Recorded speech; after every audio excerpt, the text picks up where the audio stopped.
ਪੰਜਾਬ ਦੀ higher education ਇੱਕ ਬਹੁਤ ਵੱਡੇ ਸੰਕਟ ਵਿੱਚ ਫਸੀ ਹੋਈ ਹੈ। ਪਰ ਮਜ਼ੇ ਦੀ ਗੱਲ ਇਹ ਹੈ ਕਿ ਇਸ ਦਾ ਹੱਲ ਸ਼ਾਇਦ ਕਿਸੇ ਨਵੀਂ ਪਾਲਿਸੀ ਵਿੱਚ ਨਹੀਂ, ਸਗੋਂ ਇਤਿਹਾਸ ਦੇ ਪੰਨਿਆਂ ਵਿੱਚ ਹੀ ਕਿਤੇ ਲੁਕਿਆ ਹੋਇਆ ਹੈ।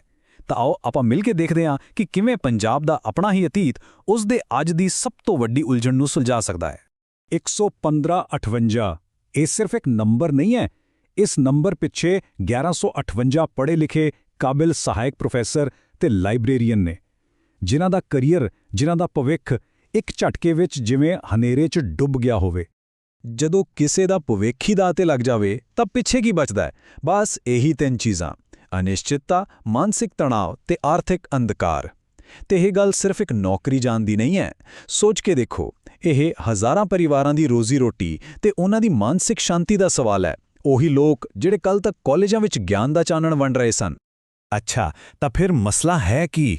ਆਖਿਰ ਗੜਬੜ ਹੋਈ ਕਿੱਥੇ? ਦੇਖੋ, ਸਭ ਤੋਂ ਪਹਿਲਾਂ ਤਾਂ ਇਹ ਸਮਝਣਾ ਬਹੁਤ ਜ਼ਰੂਰੀ ਹੈ ਕਿ ਇਹ ਕੋਈ ਕਪਲੇ ਜਾਂ ਭ੍ਰਿਸ਼ਟਾਚਾਰ ਦਾ ਕੇਸ ਬਿਲਕੁਲ ਨਹੀਂ ਹੈ। ਇੱਥੇ ਗੜਬੜ ਹੋਈ ਹੈ ਪ੍ਰੋਸੈਸ ਵਿੱਚ, ਇੱਕ ਅਜਿਹੀ ਗਲਤੀ ਜਿਸ ਨੂੰ ਕਹਿੰਦੇ ਨੇ ਪ੍ਰੋਸੀਜਰਲ ਫੇਲੀਅਰ, ਯਾਨੀ ਕਿ ਪ੍ਰਕਿਰਿਆਤਮਕ ਨਾਕਾਮੀ।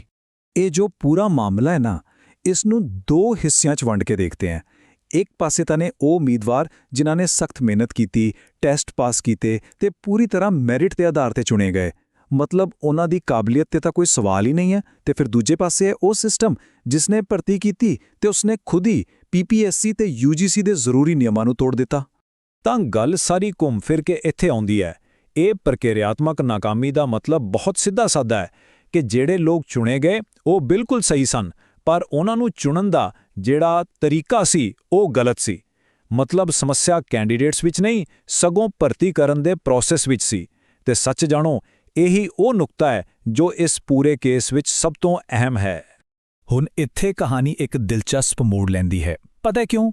ਕਿਉਂਕਿ ਪੰਜਾਬ ਲਈ ਅਜਿਹਾ ਸੰਕਟ ਕੋਈ ਨਵਾਂ ਨਹੀਂ ਹੈ। ਅਜਿਹਾ ਪਹਿਲਾਂ ਵੀ ਹੋ ਚੁੱਕਿਆ ਹੈ ਤੇ ਸਿਰਫ ਹੋਇਆ ਹੀ ਨਹੀਂ, ਸਰਕਾਰ ਨੇ ਉਸ ਦਾ ਹੱਲ ਵੀ ਕੱਢਿਆ ਹੈ। ਚਲੋ ਫਿਰ ਇਤਿਹਾਸ ਦੇ ਪੰਨਿਆਂ ਨੂੰ ਥੋੜਾ ਫਰੋਲਦੇ ਹਾਂ ਤੇ ਸਿੱਧਾ ਚੱਲਦੇ ਹਾਂ ਸਾਲ 1999 ਦੇ ਇੱਕ ਬਹੁਤ ਹੀ ਮਸ਼ਹੂਰ ਕੇਸ ਵੱਲ। ਦੇਖੋ, ਇਹ ਕਹਾਣੀ ਸ਼ੁਰੂ ਹੁੰਦੀ ਹੈ 1992 ਵਿੱਚ। ਸਰਕਾਰ ਨੇ ਇਸ਼ਤਿਹਾਰ ਦਿੱਤਾ ਸੀ 2461 ਅਧਿਆਪਕਾਂ ਦੀ ਭਰਤੀ ਦਾ, ਪਰ ਲੋੜ ਕਿਤੇ ਜ਼ਿਆਦਾ ਸੀ ਤਾਂ 7737 ਹੋਰ ਅਧਿਆਪਕ ਭਰਤੀ ਕਰ ਲਏ ਗਏ। ਖੈਰ, ਮਾਮਲਾ ਕੋਰਟ ਪਹੁੰਚ ਗਿਆ ਤੇ 1994 ਵਿੱਚ ਹਾਈ ਕੋਰਟ ਨੇ ਫੈਸਲਾ ਸੁਣਾਇਆ ਕਿ ਇਸ਼ਤਿਹਾਰ ਤੋਂ ਵੱਧ ਜਿੰਨੀ ਵੀ ਭਰਤੀ ਹੈ ਉਹ ਗੈਰ ਕਾਨੂੰਨੀ ਹੈ।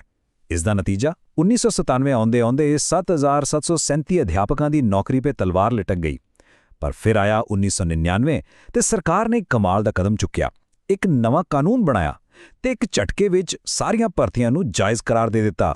ਤੇ ਇੱਥੇ ਵੀ ਸਭ ਤੋਂ ਜ਼ਰੂਰੀ ਗੱਲ ਕੀ ਸੀ? ਅਦਾਲਤ ਨੇ ਵੀ ਇਹ ਸਾਫ਼ ਕਿਹਾ ਸੀ ਕਿ ਅਧਿਆਪਕਾਂ ਦੀ ਕਾਬਲੀਅਤ ਤੇ ਕੋਈ ਸ਼ੱਕ ਨਹੀਂ ਹੈ। ਮਸਲਾ ਸਿਰਫ ਗਿਣਤੀ ਦਾ ਹੈ ਕਿ ਇਸ਼ਤਿਹਾਰ ਤੋਂ ਵੱਧ ਭਰਤੀ ਹੋ ਗਈ, ਯਾਨੀ ਗਲਤੀ ਫਿਰ ਤੋਂ ਪ੍ਰਸ਼ਾਸਨ ਦੀ ਸੀ, ਉਮੀਦਵਾਰਾਂ ਦੀ ਨਹੀਂ। ਜੇਕਰ ਕੋਈ ਸੋਚ ਰਿਹਾ ਹੈ ਕਿ ਇਹ ਤਾਂ ਬਸ ਇੱਕ ਵਾਰ ਹੋਇਆ ਹੋਣਾ, ਤਾਂ ਰੁਕੋ, ਕਹਾਣੀ ਇੱਥੇ ਖਤਮ ਨਹੀਂ ਹੁੰਦੀ। ਕੁਝ ਸਾਲਾਂ ਬਾਅਦ ਹੀ ਸਾਲ 2001 ਵਿੱਚ ਇਤਿਹਾਸ ਨੇ ਆਪਣੇ ਆਪ ਨੂੰ ਫਿਰ ਦੁਹਰਾਇਆ, ਪਰ ਇਸ ਵਾਰ ਮਹਿਕਮਾ ਸੀ ਸਿਹਤ ਵਿਭਾਗ। ਇਸ ਵਾਰ ਕੇਸ ਸੀ 566 ਮਲਟੀਪਰਪਜ਼ ਫੀਮੇਲ ਹੈਲਥ ਵਰਕਰਾਂ ਦਾ। ਉਹਨਾਂ ਦੀ ਭਰਤੀ ਵੀ ਕੁਝ ਪ੍ਰੋਸੀਜਰਲ ਕਾਰਨਾਂ ਕਰਕੇ ਅਦਾਲਤ ਨੇ ਰੱਦ ਕਰ ਦਿੱਤੀ। ਤਾਂ ਫਿਰ ਕੀ ਹੋਇਆ? ਕਿ ਉਹਨਾਂ ਨੂੰ ਨੌਕਰੀ ਤੋਂ ਕੱਢ ਦਿੱਤਾ ਗਿਆ? ਬਿਲਕੁਲ ਨਹੀਂ। ਸਰਕਾਰ ਨੇ ਫਿਰ ਤੋਂ ਉਹੀ ਰਾਹ ਚੁਣਿਆ। ਵਿਧਾਨ ਸਭਾ ਵਿੱਚ 2001 ਦਾ ਐਕਟ 13 ਪਾਸ ਕੀਤਾ ਅਤੇ ਉਹਨਾਂ ਸਾਰੀਆਂ ਔਰਤਾਂ ਦੀਆਂ ਨੌਕਰੀਆਂ ਨੂੰ ਬਚਾ ਲਿਆ।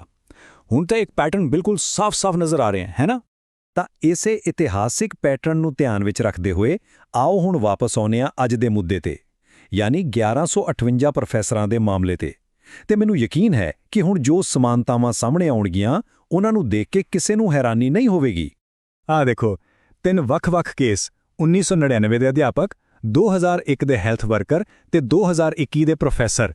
ਤਿੰਨ ਵੱਖ-ਵੱਖ ਦਹਾਕੇ, ਵੱਖ-ਵੱਖ ਮਹਿਕਮੇ, ਪਰ ਸਮੱਸਿਆ ਦੀ ਜੜ ਬਿਲਕੁਲ ਇੱਕੋ। ਕੀ? ਪ੍ਰਕਿਰਿਆਤਮਕ ਗਲਤੀ, ਭਰਤੀ ਦੇ ਤਰੀਕੇ ਵਿੱਚ ਗਲਤੀ। ਤੇ ਸਭ ਤੋਂ ਵੱਡੀ ਸਾਂਝੀ ਗੱਲ ਇਹ ਹੈ ਕਿ ਤਿੰਨੋਂ ਕੇਸਾਂ ਵਿੱਚੋਂ ਕਿਸੇ ਵਿੱਚ ਵੀ ਚੁਣੇ ਗਏ ਲੋਕਾਂ ਦੀ ਮੈਰਿਟ ਜਾਂ ਕਾਬਲੀਅਤ ਤੇ ਉਂਗਲੀ ਨਹੀਂ ਚੁੱਕੀ ਗਈ। ਤੇ ਹੁਣ ਤਾਜ਼ਾ ਮਾਮਲੇ ਵਿੱਚ ਜਦੋਂ ਸੁਪਰੀਮ ਕੋਰਟ ਨੇ ਇਸ ਭਰਤੀ ਨੂੰ ਰੱਦ ਕੀਤਾ ਤਾਂ ਉਹਨਾਂ ਦਾ ਫੈਸਲਾ ਵੀ ਇਸੇ ਨੁਕਤੇ ਤੇ ਟਿਕਿਆ ਹੋਇਆ ਸੀ। ਦੇਖੋ, ਕੋਰਟ ਨੇ ਇਹ ਨਹੀਂ ਕਿਹਾ ਕਿ ਪ੍ਰੋਫੈਸਰ ਕਾਬਲ ਨਹੀਂ ਹਨ। ਕੋਰਟ ਨੇ ਸਿਰਫ ਇਹ ਕਿਹਾ ਕਿ ਸਰਕਾਰ ਇਹ ਸਾਬਤ ਨਹੀਂ ਕਰ ਸਕੀ ਕਿ ਉਸਨੇ ਪੀਪੀਐਸਸੀ ਵਰਗੀ ਸੰਸਥਾ ਨੂੰ ਬਾਈਪਾਸ ਕਰਕੇ ਸਿੱਧੀ ਭਰਤੀ ਕਰਨ ਦਾ ਫੈਸਲਾ ਕਿਉਂ ਲਿਆ ਸੀ। ਮਤਲਬ ਇੱਕ ਵਾਰ ਫਿਰ ਸਾਰਾ ਜ਼ੋਰ ਕਿਵੇਂ ਭਰਤੀ ਕੀਤੀ ਗਈ ਤੇ ਸੀ, ਨਾ ਕਿ ਕੌਣ ਭਰਤੀ ਕੀਤੇ ਗਏ ਥੇ। ਤਾਂ ਫਿਰ ਇਸ ਸਭ ਦਾ ਮਤਲਬ ਕੀ ਨਿਕਲਦਾ ਹੈ? ਦੇਖੋ, ਇਹ ਮਸਲਾ ਸਿਰਫ 1158 ਨੌਕਰੀਆਂ ਦਾ ਨਹੀਂ ਹੈ। ਨਹੀਂ, ਇਸ ਤੋਂ ਕਿਤੇ ਵੱਡਾ ਹੈ। ਇਹ ਪੰਜਾਬ ਦੇ ਸਰਕਾਰੀ ਕਾਲਜਾਂ, ਉੱਥੇ ਪੜ੍ਹ ਰਹੇ ਲੱਖਾਂ ਵਿਦਿਆਰਥੀਆਂ ਤੇ ਸਾਡੇ ਪੂਰੇ ਸਿੱਖਿਆ ਢਾਂਚੇ ਦੇ ਭਵਿੱਖ ਦਾ ਸਵਾਲ ਹੈ। ਆਓ ਜ਼ਰਾ ਦੇਖੀਏ ਕਿ ਅਸਲ ਵਿੱਚ ਦਾਅ ਤੇ ਲੱਗਿਆ ਕੀ ਹੈ। ਇਹ ਅੰਕੜੇ ਦੇਖ ਕੇ ਸ਼ਾਇਦ ਇੱਕ ਵਾਰ ਤਾਂ ਯਕੀਨ ਹੀ ਨਾ ਆਵੇ। ਪੰਜਾਬ ਦੇ ਸਰਕਾਰੀ ਕਾਲਜਾਂ ਵਿੱਚ ਕੁੱਲ ਮਨਜ਼ੂਰਸ਼ੁਦਾ ਪੋਸਟਾਂ ਨੇ 2353, ਪਰ ਪਤਾ ਹੈ ਉਹਨਾਂ ਤੇ ਪੱਕੇ ਪ੍ਰੋਫੈਸਰ ਕੰਮ ਕਿੰਨੇ ਕਰ ਰਹੇ ਨੇ? ਸਿਰਫ 136। ਸਿਰਫ 136, ਮਤਲਬ 94% ਤੋਂ ਵੱਧ ਪੋਸਟਾਂ ਖਾਲੀ ਪਈਆਂ ਨੇ। ਹੁਣ ਖੁਦ ਹੀ ਅੰਦਾਜ਼ਾ ਲਗਾ ਲਓ ਕਿ ਉਹਨਾਂ ਕਾਲਜਾਂ ਤੇ ਉੱਥੇ ਪੜ੍ਹਦੇ ਵਿਦਿਆਰਥੀਆਂ ਦਾ ਕੀ ਹਾਲ ਹੋਵੇਗਾ। ਤੇ ਹਾਲਾਤ ਇਸ ਤੋਂ ਵੀ ਖਰਾਬ ਹੋਣ ਵਾਲੇ ਨੇ। ਜਿਹੜੇ 136 ਪ੍ਰੋਫੈਸਰ ਹਾਲੇ ਕੰਮ ਕਰ ਰਹੇ ਨੇ, ਉਹਨਾਂ ਵਿੱਚੋਂ 69 ਯਾਨੀ ਅੱਧੇ ਤੋਂ ਵੀ ਵੱਧ ਅਗਲੇ 3 ਸਾਲਾਂ 'ਚ ਰਿਟਾਇਰ ਹੋ ਜਾਣਗੇ। ਹੁਣ ਸੋਚੋ, ਜੇਕਰ ਇਹ 1158 ਪ੍ਰੋਫੈਸਰ ਵੀ ਚਲੇ ਗਏ ਤਾਂ ਕਾਲਜਾਂ ਨੂੰ ਤਾਲੇ ਲੱਗਣ ਤੱਕ ਦੀ ਨੌਬਤ ਆ ਸਕਦੀ ਹੈ। ਇਸ ਲਈ ਜਦੋਂ ਵਾਰ-ਵਾਰ ਇੱਕ ਇਤਿਹਾਸਿਕ ਹੱਲ ਦੀ ਗੱਲ ਹੋ ਰਹੀ ਹੈ ਤਾਂ ਇਸ ਦਾ ਮਤਲਬ ਅਦਾਲਤ ਦੇ ਫੈਸਲੇ ਨੂੰ ਚੁਣੌਤੀ ਦੇਣਾ ਬਿਲਕੁਲ ਨਹੀਂ ਹੈ। ਨਹੀਂ, ਇਸ ਦਾ ਮਤਲਬ ਹੈ ਉਸ ਪ੍ਰਸ਼ਾਸਨਿਕ ਗਲਤੀ ਨੂੰ ਠੀਕ ਕਰਨਾ ਜਿਸ ਕਰਕੇ ਇਸ ਸਾਰੀ ਸਮੱਸਿਆ ਪੈਦਾ ਹੋਈ ਹੈ। ਇਹ ਇੱਕ ਤਰ੍ਹਾਂ ਨਾਲ ਨਿਆਂਪਾਲਿਕਾ ਦਾ ਪੂਰਾ ਸਨਮਾਨ ਕਰਦੇ ਹੋਏ ਵਿਧਾਨਪਾਲਿਕਾ ਦੀ ਸ਼ਕਤੀ ਦੀ ਸਹੀ ਵਰਤੋਂ ਕਰਨਾ ਹੈ। ਤਾਂ ਫਿਰ ਰਸਤਾ ਕੀ ਹੈ? ਬਿਲਕੁਲ ਸਾਫ਼, ਉਹੀ ਜੋ 1999 ਤੇ 2001 ਵਿੱਚ ਪਹਿਲਾਂ ਹੀ ਅਜ਼ਮਾਇਆ ਜਾ ਚੁੱਕਾ ਹੈ। ਕਦਮ ਨੰਬਰ 1, 1999 ਵਾਲੇ ਐਕਟ ਦੇ ਮਾਡਲ ਤੇ ਇੱਕ ਨਵਾਂ ਐਕਟ ਤਿਆਰ ਕੀਤਾ ਜਾਵੇ। ਕਦਮ ਨੰਬਰ 2, ਇਸ ਐਕਟ ਦਾ ਮਕਸਦ ਬਿਲਕੁਲ ਸਪਸ਼ਟ ਹੋਵੇ ਕਿ 2021 ਦੀ ਭਰਤੀ ਵਿੱਚ ਹੋਈ ਪ੍ਰੋਸੀਜਰਲ ਗਲਤੀ ਨੂੰ ਪਿਛਲੀ ਤਾਰੀਖ ਤੋਂ ਠੀਕ ਕੀਤਾ ਜਾ ਰਿਹਾ ਹੈ। ਤੇ ਕਦਮ ਨੰਬਰ 3, ਇਸ ਐਕਟ ਨੂੰ ਵਿਧਾਨ ਸਭਾ ਵਿੱਚ ਪਾਸ ਕਰਕੇ ਇਹਨਾਂ 1158 ਪੇਸ਼ੇਵਰਾਂ ਦੀਆਂ ਨਿਯੁਕਤੀਆਂ ਨੂੰ ਕਾਨੂੰਨੀ ਤੌਰ ਤੇ ਪੱਕਾ ਕੀਤਾ ਜਾਵੇ। ਤਾਂ ਗੱਲ ਘੁੰਮ ਫਿਰ ਕੇ ਇਹ ਹੈ ਕਿ ਸਵਾਲ ਹੁਣ ਇਹ ਨਹੀਂ ਰਿਹਾ ਕਿ ਕੀ ਕੀਤਾ ਜਾ ਸਕਦਾ ਹੈ, ਸਵਾਲ ਤਾਂ ਇਹ ਹੈ ਕਿ ਕੀ ਕੀਤਾ ਜਾਵੇਗਾ। ਜੇਕਰ ਬਿਲਕੁਲ ਇਸੇ ਤਰ੍ਹਾਂ ਦੀ ਪ੍ਰਸ਼ਾਸਨਿਕ ਗਲਤੀ ਕਾਰਨ ਖਤਰੇ ਵਿੱਚ ਆਏ ਅਧਿਆਪਕਾਂ ਤੇ ਸਿਹਤ ਕਰਮਚਾਰੀਆਂ ਨੂੰ ਪਹਿਲਾਂ ਕਾਨੂੰਨ ਬਣਾ ਕੇ ਬਚਾਇਆ ਜਾ ਚੁੱਕਾ ਹੈ ਤਾਂ ਅੱਜ ਇਹਨਾਂ 1158 ਪ੍ਰੋਫੈਸਰਾਂ ਨੂੰ ਕਿਉਂ ਨਹੀਂ? ਅਸਲ ਸਵਾਲ ਇਹੀ ਹੈ ਕਿ ਕੀ ਇਤਿਹਾਸ ਸਿਰਫ ਕਿਤਾਬਾਂ ਵਿੱਚ ਪੜ੍ਹਨ ਲਈ ਹੁੰਦਾ ਹੈ ਜਾਂ ਉਸ ਤੋਂ ਸਬਕ ਸਿੱਖਣ ਲਈ ਵੀ?